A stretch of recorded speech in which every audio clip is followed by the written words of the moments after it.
Expect the spoken word to open whole new worlds. Volunteer narrators and proofreaders have been driving through these gates of Tape Aids House since 1974.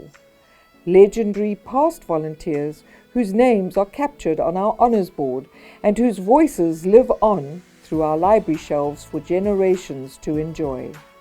SABC presenters, retired teachers, and business professionals have all lent their voices and proofreading talents to those who have difficulty reading.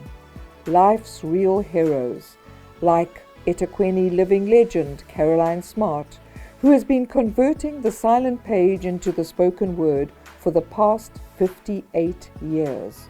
From a time when recordings were interrupted by the chimes of the Durban City Hall clock every 15 minutes at Tape Aid Studios, first established in 1958. Caroline's voice was first captured on magnetic reel-to-reel quarter-inch tape.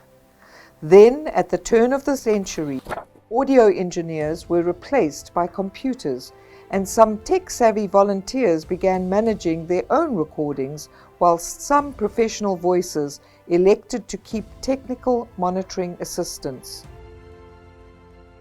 Then came the end of an era in 2020 with the pandemic, and hundreds of our volunteers nationwide migrated to home studios equipped with microphones supplied by Tape Aids and headphones for home proofreaders. So, you want to read a book for Tape Aids for the Blind? Well done. Your support is highly valued. As you know, the process starts with an audition. Once you've qualified, here are a few tips if you're a first-time reader. Breathing. This is vitally important. You need to be able to continue a sentence without breathing in the wrong places. Ask advice from a choral singer or contact a voice coach like me. Decide what kind of book you would like to read. What is your personal choice? Romance, crime, geographical, historical, etc. Then ask Tape Aids if they can suggest a few titles from their book selection stocks. Look up reviews on the internet if you need more information than the brief synopsis provided with the title. Then make your choice. For your first reading, I would suggest you don't take on a long book. Get your experience on a reasonable short number of pages. Unless you have acting abilities and can change accents, etc., rather go for a book that is more of a narrative nature. Get used to the sound of your own voice. Use your cell phone to record a few paragraphs of something and then listen to it as if you were a blind listener hearing it for the first time. You need to think of the process as reading to a single person. Engage with him or her. Imagine you are face to face, even though your listener may not be able to see you and you're reading to a computer screen. Don't rush things and don't read too fast. The listener will have a problem absorbing the storyline. Now, onto the actual reading process itself. First of all, read the book through as if for the first time, ignoring the need to identify pronunciations. Next, create a list that makes you completely familiar with your reading. Keep this with the book as a constant referral. Make up a schedule of 3 columns: name, description, page. Under name, you put the name of a character or subject. Example, Freyhead.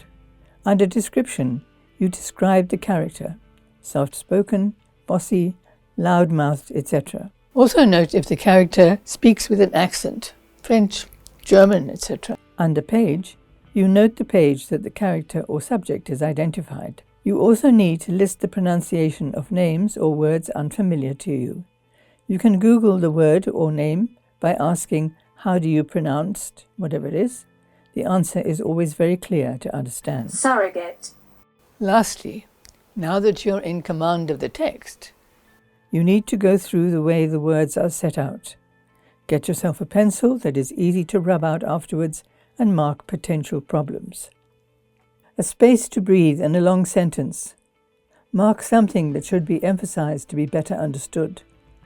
If a sentence continues over the page, then write the next few words on the bottom of the page to cover the turnover. Another tip is to help the listener visualize the picture the author is creating by seeing the image in your own mind first. This type of book preparation is the approach that we professional voiceovers undertake. Veteran volunteer proofreader Merle Mackenzie really appreciates receiving recordings from narrators who have taken extra care. Our proofreaders diligently log each incorrectly pronounced word, each inaudible repeated missing or clipped word, any loud breaths, background noise like hardy-dahs, cars or dogs barking, or extraordinary long pauses. It makes me smile thinking of the whole new world we open to each and every library member when they start reading one of our books.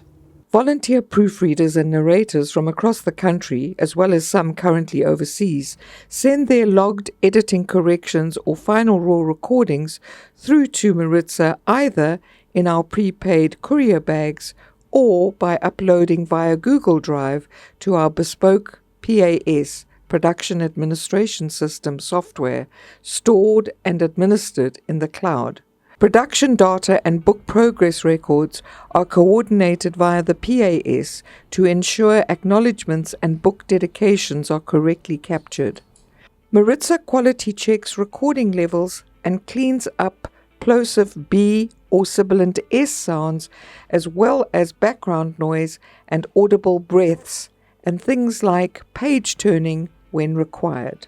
She then sends the final recordings via Google Drive to the Digital Lab, who perform additional audio and formatting quality checks, then lay tracks, inserting our unique navigational features and audible track announcements.